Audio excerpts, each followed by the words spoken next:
Yo, what's going on? It's your man Hanley from On the Line Woods. Welcome back to Card Chats. This is episode 58. We got a guest coming in from Buffalo, NY. Griselda Land, you already know. We're going to talk to him in a minute. He's going to introduce himself. He goes by Cortreezy, but I'm going to let him introduce himself. So, everybody stay tuned. He's about to join in. Send a request and we'll get it popping. What up, Miss Sassy Cassie? What's up, the Ground Up Podcast? If you're looking to collab on anything ever, hit me up, Ground Up Podcast. I'm always down to collab with people. What's up, bro? I hope everybody's good. There's Cortreezy right there. He's going to send me a request. I'm going to send him a request. Let's get it. Sorry about the lateness.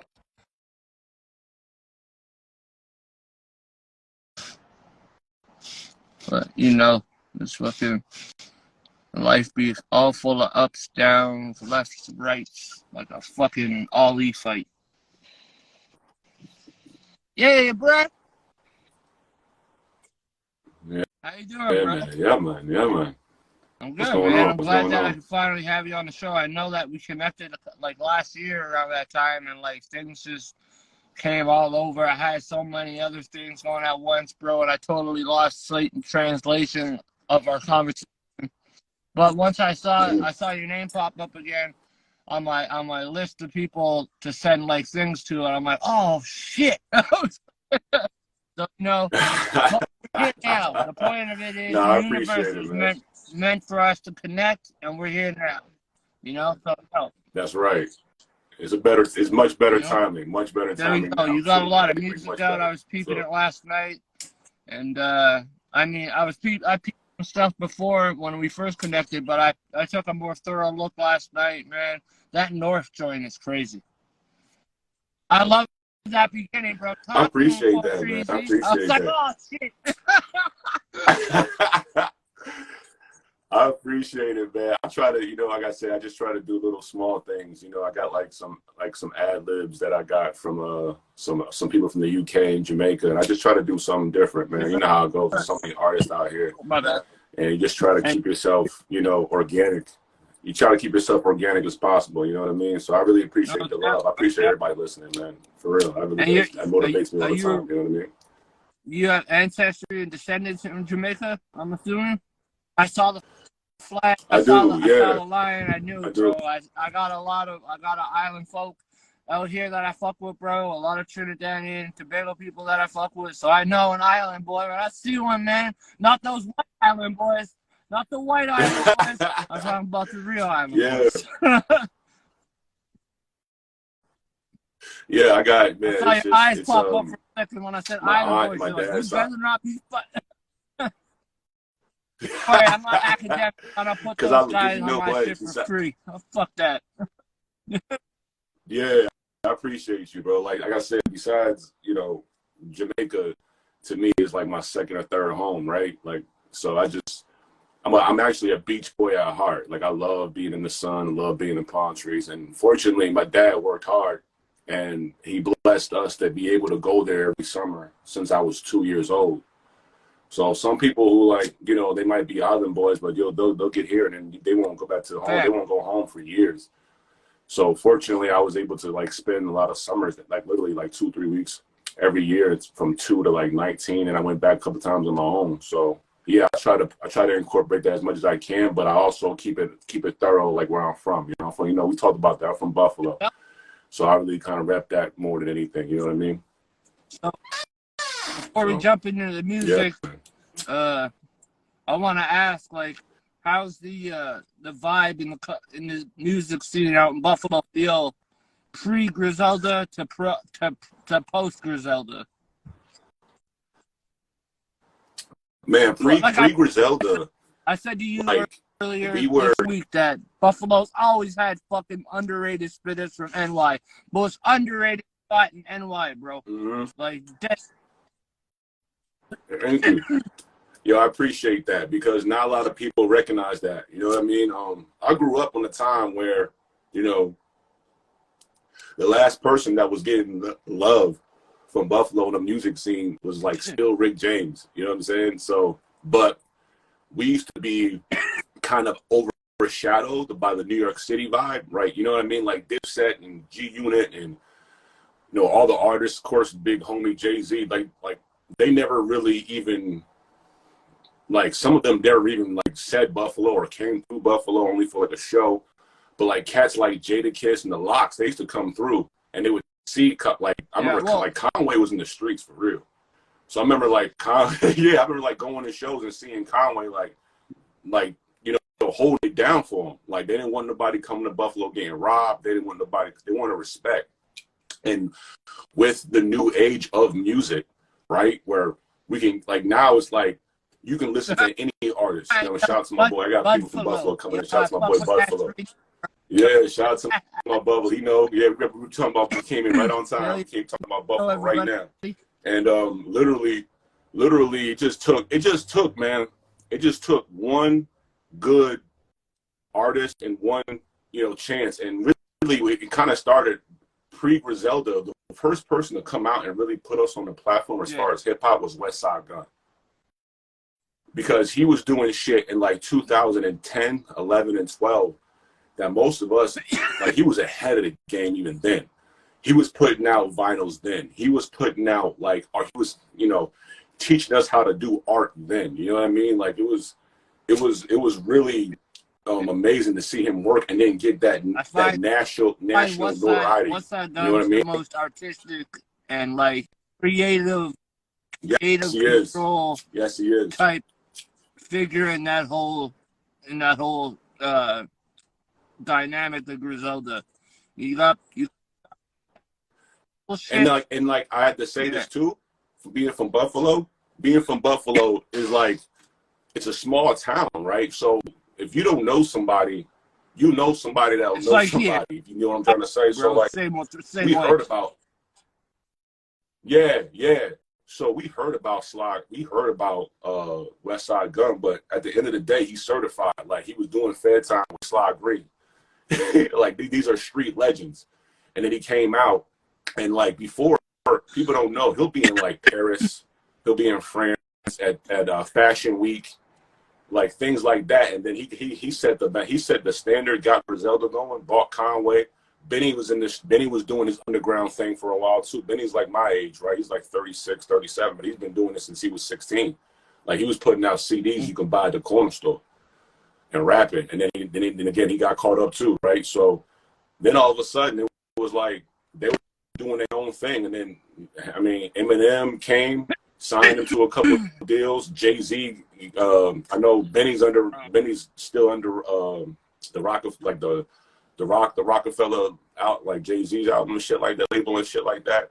And then Conway and Grizz has their own Griselda. So they have deals, and then they come, and then they be in Buffalo. Like the biggest thing about it is like you might go out on a Saturday night, and they used to be like in the VIP just chilling, and like these dudes are like the guys you can like literally walk up to, talk to, and they really represent Buffalo the right way, because that's really how Buffalonians are. We go around, we wherever we move, we don't try to change. We keep our same type of like Buffalonian swag with us, and it's a blue collar city, and it's a lot of talent. And now that the microscope is kind of on our city here and there, people get to see our sound. There's a lot of artists there's some female artists that are fired too. Shout out to Shay Noah and Seven the Genius. You know what I mean? Like people like that, like they put it down. So being from Buffalo, I was always proud to be from Buffalo. I represent that to the fullest, but to see the success, man, just motivates. You gotta rep where you're from, bro, or at least rep what you love. Mm-hmm. Absolutely, and we never folded like that from Buffalo, because like you got New York City, but like we're not even close to that. You know how some people, they're all from Toronto and they live like 4 hours away, or I'm from Toronto and you living out in Barrie. That's not Toronto. You know what I'm saying? Like that's not it at all. So right. So it's like it's just like rep where you from, man. Don't be ashamed. I don't care if you're from Sioux Falls, North Dakota. Rep that. You know what I mean? If you're from a place that someone never heard of and you get big, that's an even bigger thing. Like, why are you trying to miss on that? Yeah. I I mean, like, got artists like Freddie Gibbs. Like, Freddie Gibbs is from Gary, Indiana. I feel, you know what I'm saying? I feel so bad he got violated. Yeah. I love Gangsta Gibbs, but he got violated. He did. Well, you know what? I'm sorry. I love Gibbs, but I actually kind of got to side with my boy because he was beefing with cats in Buffalo, right? And then he did a show in Buffalo and then he got his ass whooped. So for talking that, like we are some genuine. We're kind of like old school in our ethics, man. You know what I'm saying? Like it's just be who you are and you get respected. Right, right. You know what I'm saying? Like be who you are and you get respected. Yeah, but don't talk down. Don't say shit like that because Buffalo is a city where somebody will approach you on that. You know what I mean? Like we're really proud about where we're from. Sassy, no. Barrie is definitely not Toronto. Like there's the GTA, so like, there's Toronto, Scarborough, Brampton, Mississauga, places in that general area, Vaughan, you know. But once you start getting to Hamilton and London, Ontario and shit, that's not Toronto, bro. That's not Toronto, man. So because people are different, you know. People are different. They're totally different in those cities. And hell, even like I said, Brampton is still kind of GTA, but it's what's different. Different about it? You know? It has so much more greenery than the rest of the concrete in that damn. It does. Saying that to my guy. Way more country. Who was it? I was just saying to Supreme 6 on a couple episodes back. I was like, yo, Brampton's the best out of the GTA to me, only because of the greenery. Mm-hmm. Absolutely, just because there's more like, you know, literally like parks and forests and land and shit, and so that puts you in a different mood. You know what I'm saying? Like Buffalo is just Buffalo's a big old small town. You know what I'm saying? There's not too much. You got to go to the forest. You drive out about a half hour. About to get robbed and walking by people that are on grass who might rob me instead. You know, they stand in the field. They're like, we still gonna rob you, bro. It's just nicer here. But it is. But definitely, you know what I mean? Like one thing I noticed about you is you're definitely respect where you're from, like when it comes to the hip hop scene and stuff. So you find that you put like a lot of Buffalo references in like your music. I do. I have to. I think it's very important that you keep it thorough. You keep it organic as possible. From Southern Ontario, my bad. I was answering the question as if you were someone. How am I supposed to feel sarcasm off the chat? That's what you should be a funny ass man, right? Yeah. And excuse all the talking. I don't have COVID. I got fucking high as hell. That shit was in my lungs, bro. That shit don't want to leave me. Yeah. Mm-hmm. So, man, it's just, I do. I mean, like for instance, I put a lot of Buffalo Bill references in my shit too. Like, but that's Buffalo. Like Jay Skis, shout out to my man Jay Skis. He just put out a video, right? And in the intro of the video, it's so funny. It's like a theme song to one of our corner stores called Wilson Farms. And it's like, everybody going to Wilson. And so you hear this like jingle, like, what the fuck is that? And like, if you're from Buffalo, you automatically know this jingle because it's been on every commercial, on the radio, like, you know, in the stores. It'd be like, you know what I mean? Any kind of theme song up here, you know what I mean? So we always, that's like one of our things. We're going to keep it as Buffalo as possible. Like I know in my next video I might wear like a Wegman sweatshirt, and that's like our supermarket. You know what I'm saying? Like we keep it like that. Like who really started that? I'll tell you who really started that was oh man, a couple cats really started it. Like Westside kind of started in the hip hop scene where he would just wear like Mighty Taco shirts and like shit like that. Like nobody knows where these restaurants but Buffalo. But a couple bands too, like major bands came out and they would always wear like Buffalo stuff. And so we like I said, no one would know, but we know. So we are very proud of where we're from, and I definitely incorporate that in my music. Your man Budfalo, said, I have never been on vacation and not meet someone from Buffalo. Really everywhere I've ever been, California, Seattle, Florida, Maine, Vermont, etc. Buffalo people always rep Buffalo. It's facts. That's facts, man. It's just I wish a lot more like these underrated parts of like different states would be supporting each other, because it's a lot more difficult where y'all are at, in the sense that not everyone is on the same vibe as you because you're from like a place that people don't talk on much. You know, it's like my guys out in Vermont, absolutely. Like they all spit real rap still, like that old boom bap type rap and shit. And they're solidified rappers, they're solidified hip hop artists, you know, but they don't get the love. But they still rep where they're from, even though they love. Like my guys in Vermont, like shout out like FFD Ross and Mavstar. But Box Guts is from Brooklyn, but shout out Box Guts, he reps Vermont. You know, even the producers, man, they everybody, like, it's just different when you're from a smaller state or from a bigger state but a smaller place within it. Because like I said, Buffalo knows you say go Bills, in Florida they say go Bills right back. How about this? It was funny because like up here, like when we rap so hard, and I think that in this day and age, especially like the last probably 10 years, people aren't afraid to rep where they from, right? Because 20 years ago, you know, cats from Vermont, they'd be like, oh, you from Vermont, you wouldn't even listen to that, right? Like, you got to be from New York City, you got to be from down south, you got to be from California, or you know, barely even listening to. Yeah, you were barely, like, people were barely even listening to like Midwest shit, but like technology was killing shit out there. Yeah. Midwest wasn't doing shit, right? And then like you got Nelly coming out or some fucking shit, like whatever. So now it's like, to me, I love the fact that now I love the fact that you can rap where you from. You can be from anywhere in the world, man. And as long as you got it, you got it. Like, you know what I'm saying? Like, I listen to anything. I listen to music from Pakistan, you know, Punjabi stuff. I listen to, you know, and I don't, if cats are from Vermont and they spitting, I'm gonna listen to it. I'm a rap it too, right? So I love the fact that like people are coming out. Sound-oriented person, like instrumental. I appreciate that. Like if you hear like a random instrument, you're like, what the fuck was that?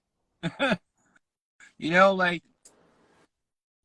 Yeah, you know what? It's funny. I pride myself on that, on like picking out the right instrumental for the right thing, and I swear I put it on everything.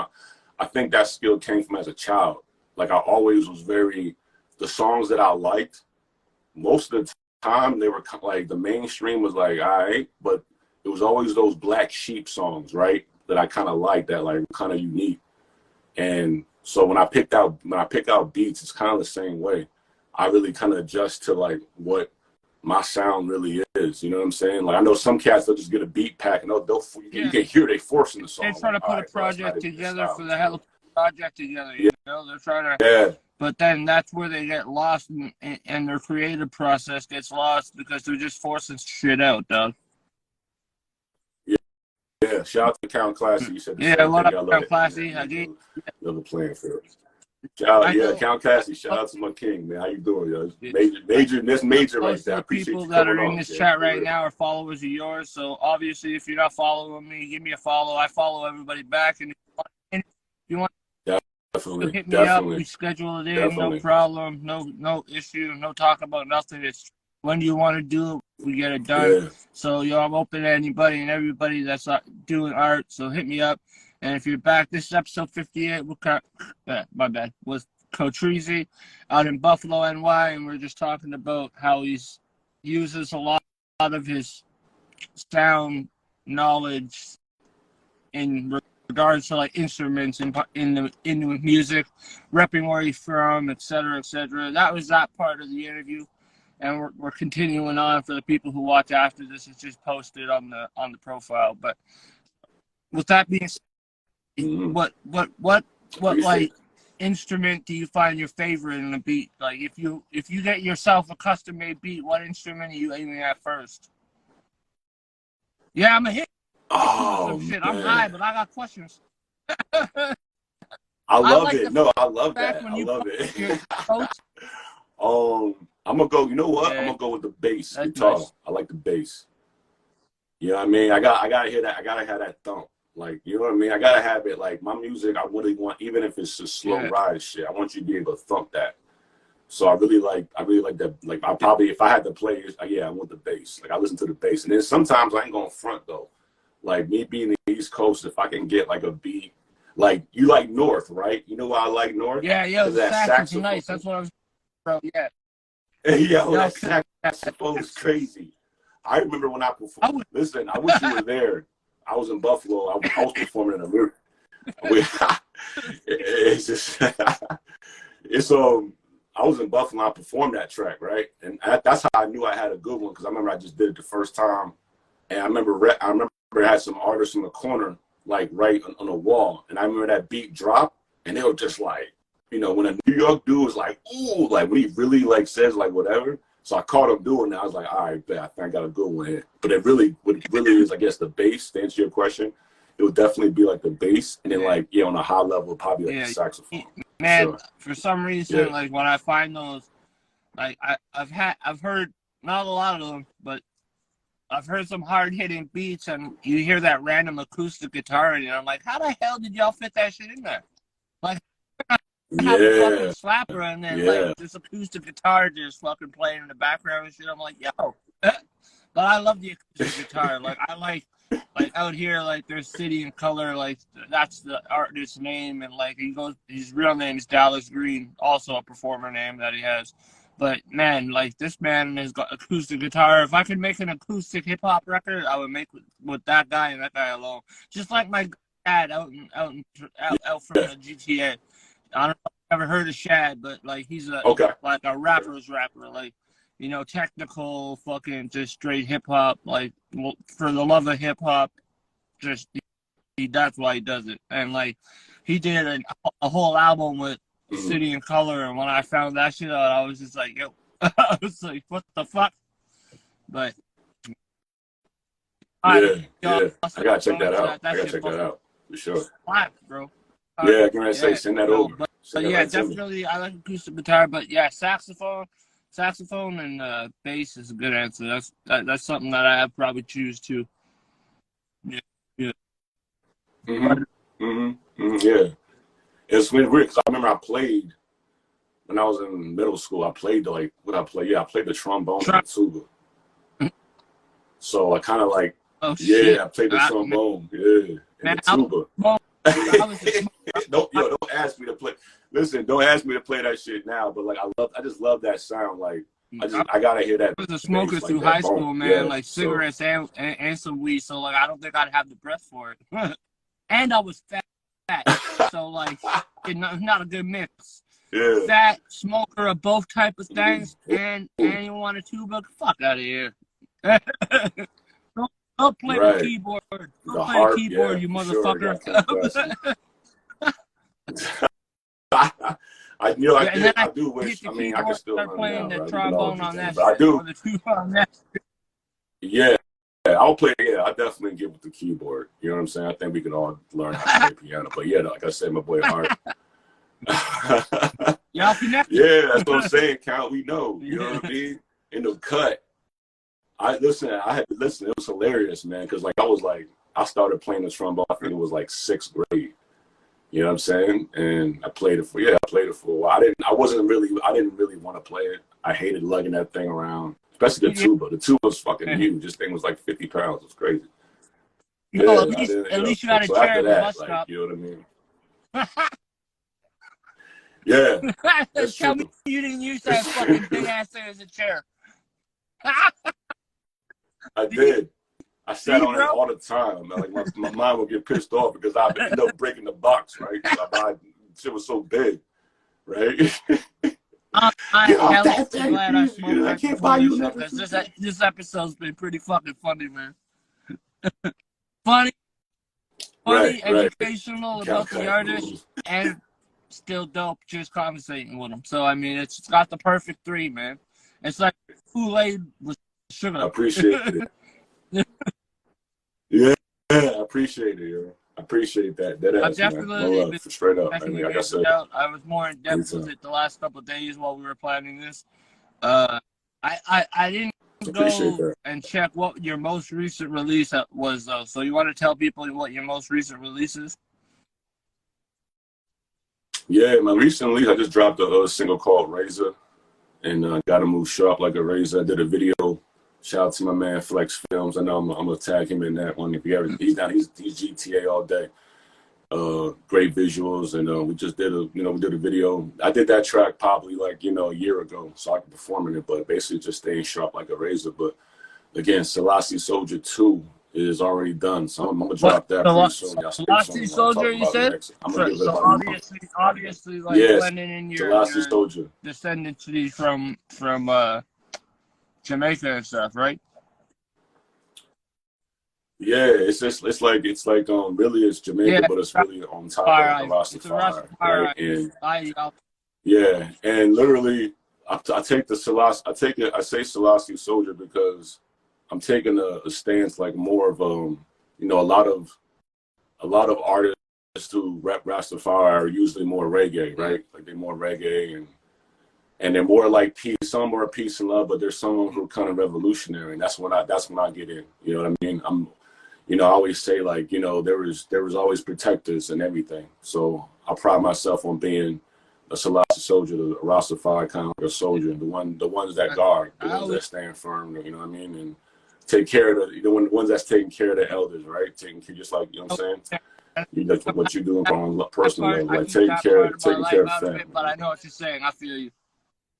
I'll talk to you in private on that type of shit. But I'm transparent about my mental health and mental illness, all that. Anything about me, but when it comes to like outside of what my own body and outside of myself, if it's some other shit I'm taking care of, I just keep that shit on the deal. You know what I mean? But I appreciate you for the comment, for real. Same thing. And speaking on the word Selassie, it comes from like when they say like Selassie High and things like that, right? For people, like I said, I know some of it. So Selassie, I mix up the like what it's corresponded to. Like I meant to say it like Selassie is correspondent with like the Rastafari ideology. That's what I meant to say, not like the Jamaican roots. That just sounds stupid and ignorant. But like. Most people who know the word would correspond it like that if they weren't. It's not. Yeah, no, it's not ignorant because Jamaica and Ethiopia are the center points of Rastafari. So you're right. You know what I'm saying? You're right. Don't think it's Ethiopia. They think it's straight up Jamaica, or somewhere on the island. Jamaica, yeah. And it's not. It's actually Ethiopia. I'm pretty sure founder of that ideology. It's not. Yeah. Yo, shout out all my Ethiopians, absolutely. Man. I mean, my big love, man. Co-worker was from Ethiopia. Like, every time he went back home, he brought me back something dope as a souvenir, and I was like, yes. I love when I'm like, I'm gonna get something dope when he gets back, even if it's just a crazy ass rock. I'm like, yeah, no, straight up like that. Yes, but that is actually one of my dreams is to go there personally and travel there and see it. But that's just our, like I said, that's our lifestyle, that's our belief, right? So, and then as far as the music, like nobody is really doing it in a hip hop level, right? Like no one's really talking about Rasta in a hip hop form, but I'm trying to change that right now because there's a lot of things. First of all, there's a lot of just different type of camps that rep Rasta, and some of them are pretty true in the form, and some of them are not. Like, as a matter of fact, there was like a track that just, like there was a track that came out, and I don't even know the artist, but like there's a bunch of real Rastas that are already saying that he was just kind of making fun of the whole thing. And so that's why you got guys like me. Like, I'm not really going to battle somebody, but I'm gonna do the music organically and get the message out in the way. And then I'm gonna tell you a real quick story of what really motivated me to do it. So I did a show at the Titanic Cannabis Cup about 4 years ago. It was the first one actually, and they had invited a woman by the name of Donisha Pendergrass. Now Donisha is actually the granddaughter of Bob Marley, right? You have a So I post got on to meet. Instagram about Yeah, that, don't you? Yeah, I checked it. I saw that. That's amazing, yeah, I bro. do. That's Yeah, what's up. yeah, yeah. So I met her, and she was amazing, amazing. Like, and we just had a quick conversation about, and this is when I had probably like maybe like 3 songs. I had nothing out really. I just had a couple of things going, drop About It, drop this, whatever. And I just kind of asked her, I'm like, this is what I want to do. I want to just rap Rastafari in the hip hop, R&B, or whatever form, or rap hop what. And she just gave me like the battery, like, absolutely, the message has to be out on all platforms. I don't care if it's rock or whatever. It's just like, do it. We need that. And that's when I was like if the granddaughter Bob Marley, I mean, you can see it in her eyes, that the Bob eyes, right? It was just like, yeah, like, do it. You know what I mean? And it was just like that. So that point right there, like I said, that point right there really let me know that, like, yeah, I can do what I need. You know what I'm saying? It was kind of like a confirmation. Was his granddaughter, like, even if you were just a rapper who was speaking on like injustices in the world in general and stuff like that, like, she'd be the type of person who would say, yeah, that message needs to be on all platforms too. It don't even have to be about Rastafari or anything like that. Yeah, exactly. Someone who's about injustices in the world, you know what I mean? And like, that's I understand it from interviews I watched her on, from people I know that have personally met her, and like things like that. So like, you telling me that, I'm like, it's not even surprising that she gave you like that forward to be like, yeah, bring it to the map. Yeah. Don't yeah. It was one of those type of things you only rap about to yourself and you don't put out. Like, put it out. Like, we all got trapped like, yeah, we gonna rap it, but only to ourselves. We're not gonna release that type of shit. But like, I say, like, yo, if you wrote it down for a purpose, you might as well put the purpose out there. You know what I mean? Put the purpose out there. Yeah, exactly. You're wasting ink, don't hold back wasting fucking time on your phone. You're getting cancer in the eyes from the blue screen and shit. But not like, that's real. That's dope, bro. That's a good muse to have, or not a muse really, but a good like memory in your mind to have. When like, sometimes it feels like, am I getting the message out in the right way? And there really isn't a right way. It's not even really about the right way to do it. I mean, there's a right way to do it, but there's no right way to get it out. Like, a trick. It's a tricky type of game. You gotta balance and shit. So like, I mean, and with that being said, I heard that was just a few years ago, right? You better. Yeah, that was about, man. So how long? Time flies. When did you start making music? 4 years ago. So my first real mixtape was like, I'm gonna say 9 years ago, right? It was called Yeeper Gang. I started with, and that was in Buffalo.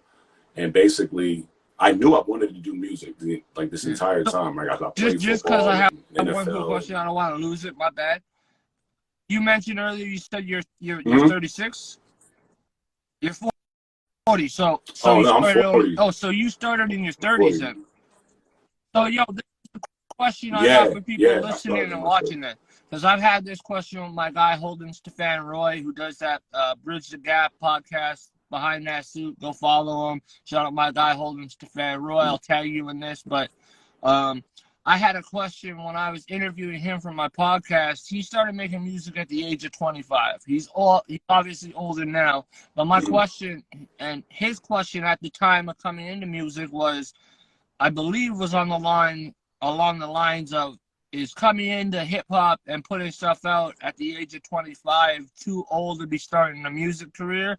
And it was a good question, because I feel like the only genre that judges age is hip-hop. We have such a contestant between old heads, new heads, this generation, that generation. Your generation's whack, your generation's soft. You know what I mean? But what do you think? Like, when you think about it, did you have that apprehension, like, is 31 too old for me to do this? I mean, I did at one point, but not really. I ain't gonna front to you. I never really cared about how old I was when I started, because the lane that I'm in is literally in the older lane, right? Like it's people. I'm not talking to cats that are like 17, 18, 19. Yeah, I'm talking to cats like there's cats that drop albums when they 50, or there's cats that listen to my music who are like 45, 50, 38, 29 even. I seen that. You know how you can see this, like the artist Spotify art, you can see who's listening to your shit. And that's the lane that it is, because there's, I mean, you can't be scared. Like, to me, you could be 55, and if you can rap and you can put it out, who cares? You know what I mean? Because literally, like, to me, it's about also how you want to. Now, if you want to be like mainstream, then of course, then maybe your age might be a situation, maybe. But to me, like, if you want to just get 5,000 fans that spend $100 a year, and you make 500,000 a year off your artist, and those people are just a bit like, what's wrong with that? Like, you know what I'm saying? If you want to be mainstream, then the age might be an issue, because, like, you remember when Rick Ross first came out, everyone was talking about, oh, he's too old to be talking about this shit. He's too old to be on this rap shit. You know what I mean? Look where he's at, bro. Yeah. Look what he's done in that last 15 years, or 20 years, however long it's been. God damn it, I don't even know. Because, I mean, you're an OG to me. I thought you were younger, bro. I thought we were about to say, hey, but you know what? I appreciate it. Yeah, I appreciate 40's that. 40's looking all right on you, homie. You moving. I appreciate that, yo, for real. I do. Hey, black don't crack. No.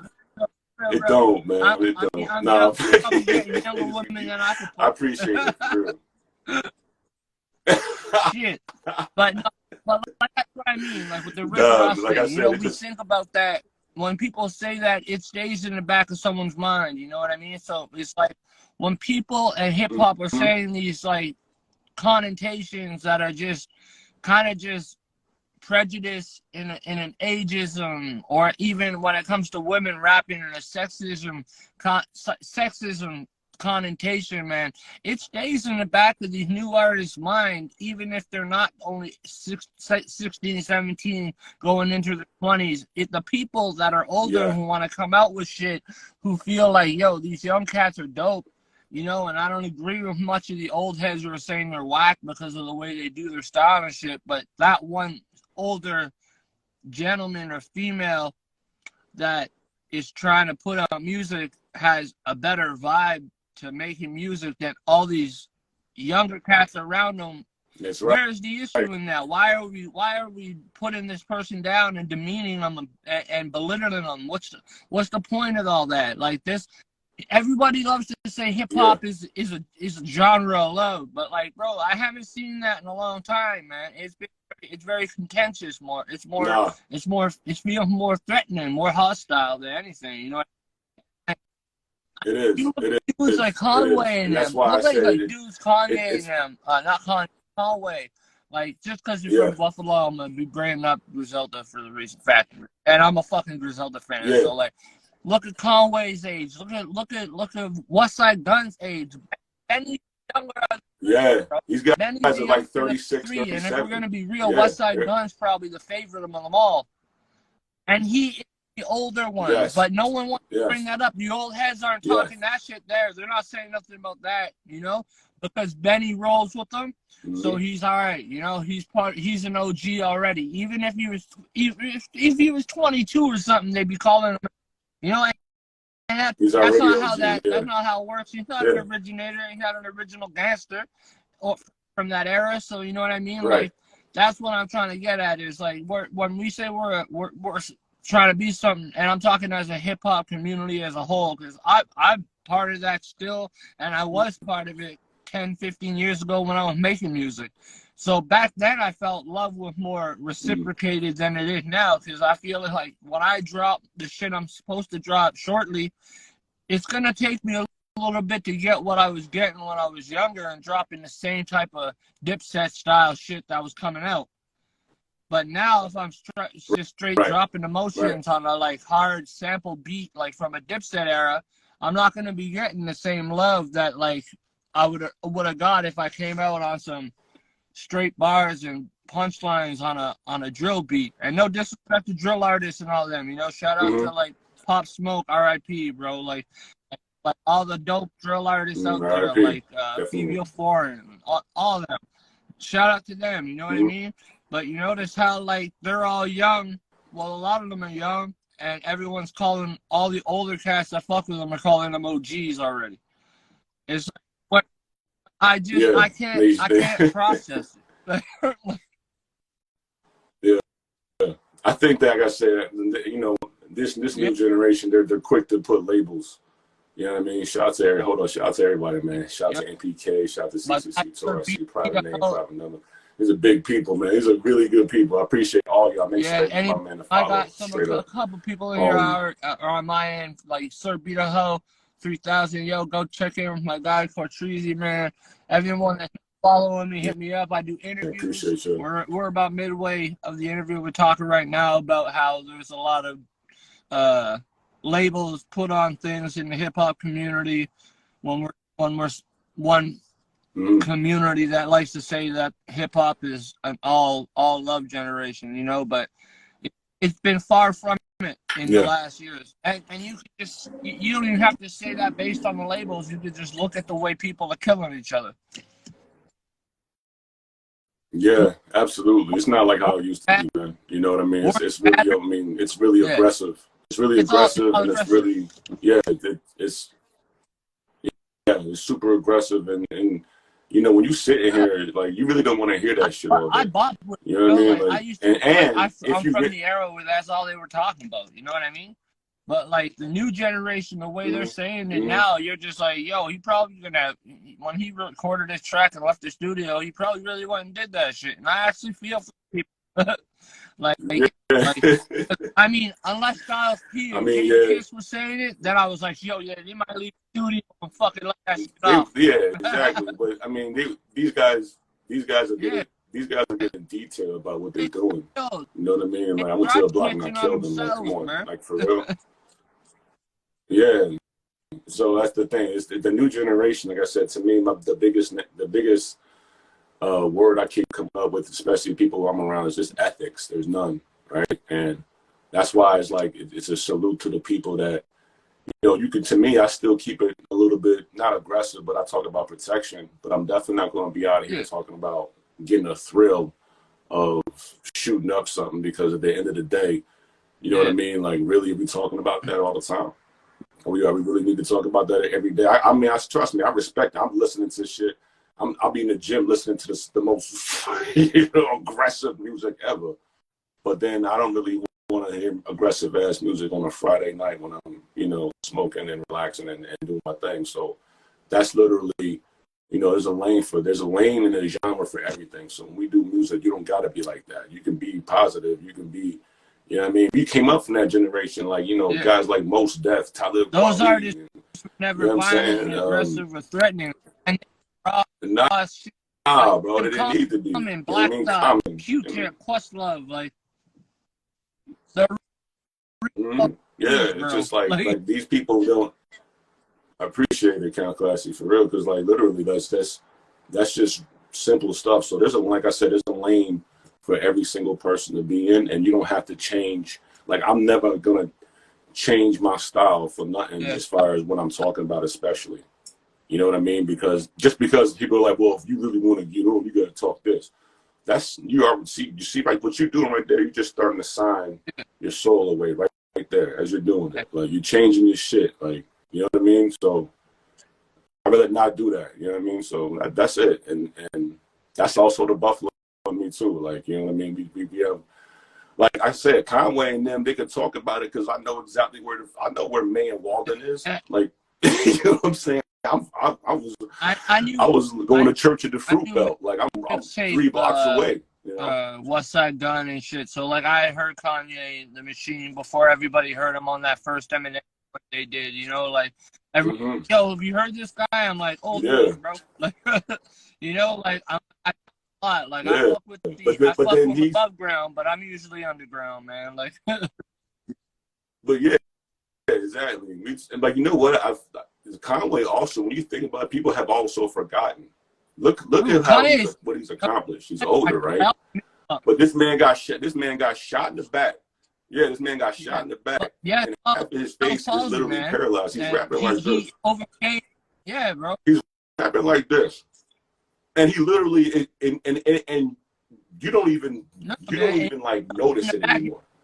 Because this man is spitting some of the hardest shit you ever heard in your life. Because he didn't market it, so he didn't really have to show it off. So whenever people saw it, they asked a question, he answers the question, that was it. Point, period, done. But Bell's palsy, man, a lot of people don't come back from that speech-wise and shit. Like, people think Kanye West had it bad because he smashed his jaw up and had it wired and spit a track. No. Conway is dead ass rapping, and he is having a hard time in that studio while he's doing it. He is in that. My bad. His jaw is tired after doing that shit, bro. I bet he feels exhausted. It's like a day's work, man. Like, and I'm not even over exaggerating. That shit is hard to come. Like, it's like if you have a bad back and you do a hike with like someone because it's supposed to, I don't know, say it's a date or something, and you're trying to get the like if you have a bad back, you go on that hike, you know? Yeah. It's like a day's work for someone with a chronic back pain, man. And like if I want to bring it to what I talk about in my podcast, that shit with sorry, not that shit. I sound rude saying that. When I speak about mental health and mental illness, it's the same thing, man. People who are dealing with chronic depression or something, and they do a day's work of like whatever they may do, man. It's like a week's work to them, man. They're like they're exhausted mentally, and when you're mentally exhausted, bro, that's when you're fucking exhausted. You know, like physical exhaustion is much less a thing compared to mental exhaustion, because you can sleep and sleep, bro. You can sleep and sleep and feel physically fine after, but mentally still drained, bro. And like that's part of the reason why I do the mental health podcast. Not to plug it right now, but because I deal with like bipolar and shit. So like I deal with chronic lows. So like going out trying to get content out constantly, like people are always like, yo, you need to be more consistent. I'm like, yo, you need to understand what I got to deal with myself first. So I'm like, you know, like I'm out here putting out as much as I can. If it's not up to your substandard or whatever your standards, then you know what, I don't have to bend the knee, you know what I mean? I don't have to bow to you, you know what I mean? Like I'm gonna get content out regardless. The people who know that I'm gonna have content out regardless are still here as much as I can see, because I hit you up and you were still down for the interview. So I mean, that speaks more volumes to me than just people saying like, yo, I ride for you, you know what I mean? Like, yeah, cool, bro, ride for me and shit. But like I'd rather you I mean, it's really action, man. About it. You know? Do it. Like that's the thing. Like I'm big on action. It's quiet action. We gonna roll on them. All right. You know, I hope there when we roll on them. Like, you know, like I already got fucked up once. Exactly. Jokes aside, that's what I mean. Like all these things that people just minimize because they think it's such a fast-paced world that everyone has to be going at the same pace as everyone else. It don't work like that at all, man. It doesn't. It doesn't. You gotta do what's better for you, and you gotta. That big ass mass shooting that happened at that grocery store, almost a year ago now, probably. I think. How did that affect like you as a person being in Buffalo? Because I know, like you said, you rep Buffalo. So like, how did that feel? Because I know me personally being close to the border and shit, and knowing a lot of people from Buffalo, and like within like that, obviously disrespected community by that shooter. That I felt like I should bring it up in this conversation because of like you being from there and so deeply connected and deeply rooted to that spot, to that city. So how'd that feel for you? Man, so I remember I was in Titanega up here when it happened, right? Like I got a call right away because again, Buffalo is so close, right? It's so close. Like we all know each other pretty much. So I got a call. And what happens is, so when you're from Buffalo and shit like that happens, you start calling everybody you know because you want to make sure nobody's like involved in that. And unfortunately, my aunt, she had just left. Now I used to go to that Tops too. I lived downtown. I used to go to that Tops. It's right on Niagara. And my aunt had just pulled off in like the parking lot. Right, she had just pulled off, and she was going back because she had forgot something. And when she went back, the police were already there. So timing of that could have been bad. Yeah.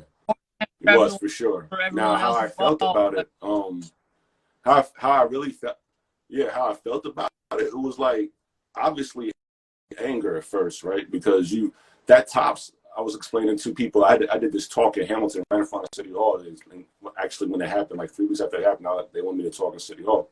And I told them the same thing, that Tops. The reason why I was so mad because that Tops is full of like people, like church going mothers and fathers, and it's a really old community over there.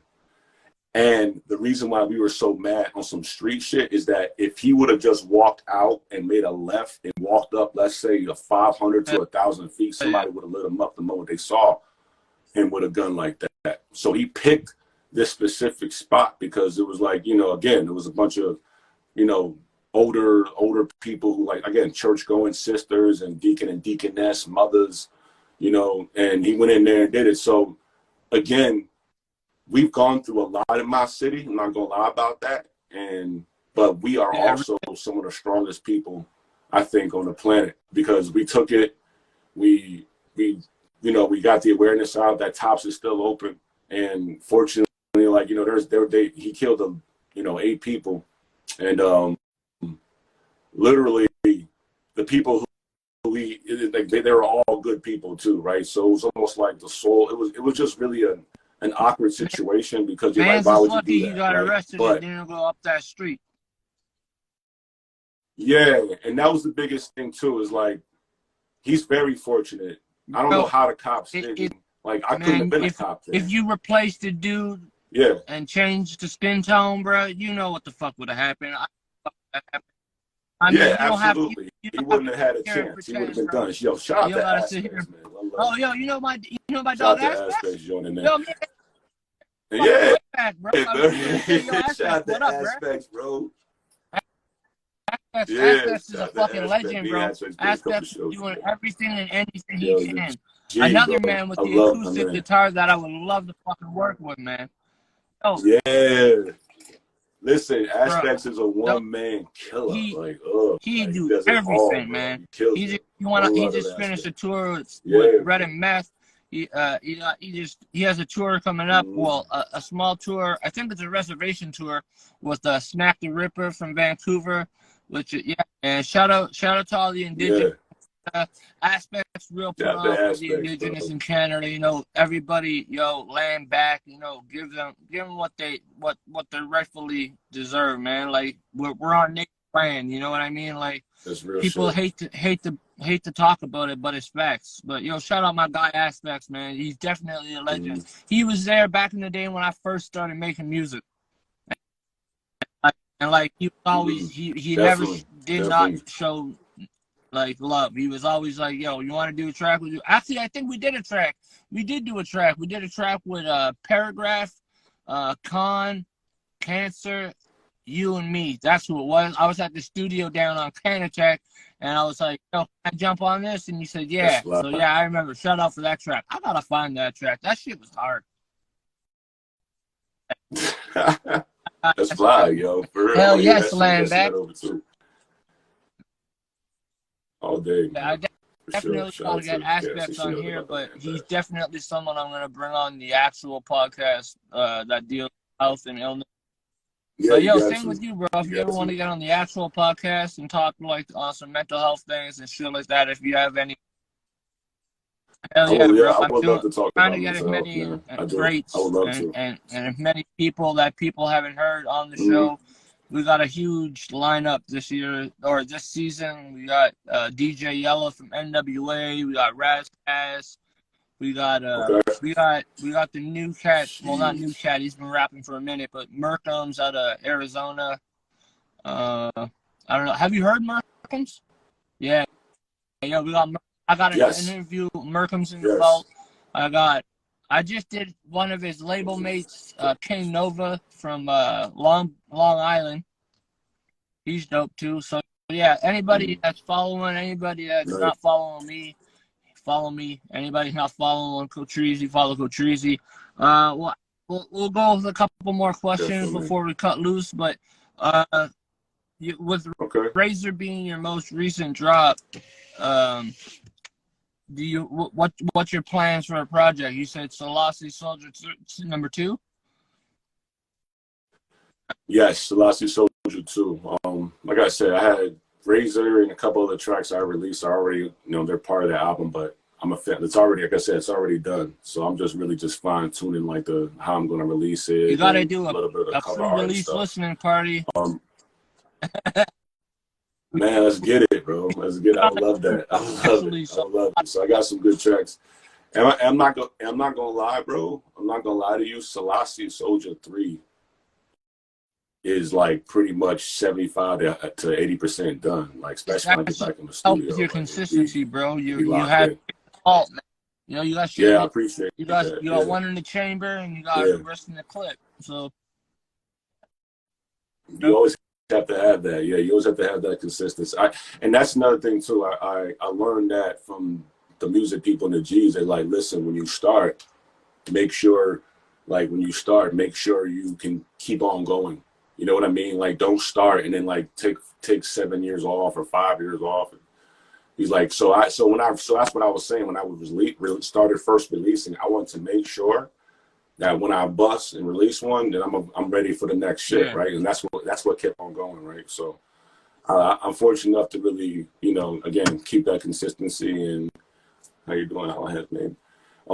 Keeping that consistency, and that's what I said. Music, we all gotta do that, but that's in everything, man. I tell you, that's in everything. Once you start something, just keep on going, and then watch how the creator, makes expands your whole type of situation to how it's supposed to be. But make sure you can keep it consistent. Like there's times I haven't written in a while. I'm like, all right, man, just get in there and write. You guys, or get your instrumental game going. Don't just sit here and smoke and don't do nothing right now. Get this shit cracking. So you just gotta, if you're passionate about something, whatever you're doing, keep it going, keep it consistent, don't stop, and you'll see that eventually you'll be like, well, damn, I got, look at all this work out there. Do you work out of a studio or do you have a home studio? I like to work out of a studio, actually, just because I like to, I like to work with like that engineer guy, rather than just sending files and shit. I feel you on that.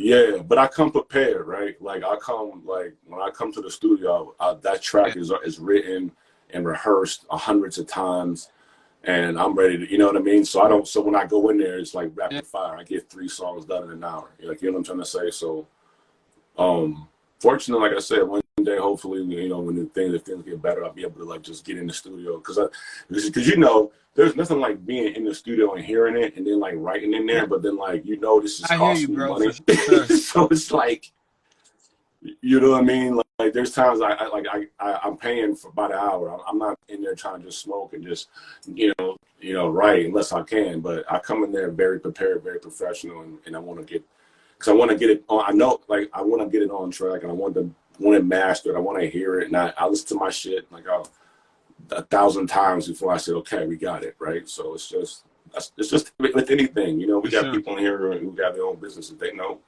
you got to perfect that. You got to keep it going and keep that like I said, keep sharp like a razor. Keep on going and don't stop and never let anyone tell you anything. Don't care what people say. You know what I'm saying? Like, just keep it popping, keep moving and on all aspects. Have you been across the border at all? I haven't in like a couple years. Canada I can't wait to go back though. No, like I'm in Canada right now. Oh, what? I'm in Canada right now. Yeah. Where? I'm in Ontario right now, G. Yeah. Oh shit, bro. Yeah, I'm outside London. Oh fuck. Mm-hmm. Oh shit. Yeah, but like I said, I'm like, yeah, I know around a lot. Yeah. Because you know what? The first, man, I did like Bout It video. That Bout It video, if you look on YouTube, I filmed that in Montreal. Not bad. Yeah, I mean, like, and then Razor was in Toronto. You know what I'm saying? So my next, but like, I mean, yeah, I really cannot wait. I ain't gonna lie, I cannot wait to do a video. Why are you in Canada right now and not in Buffalo? How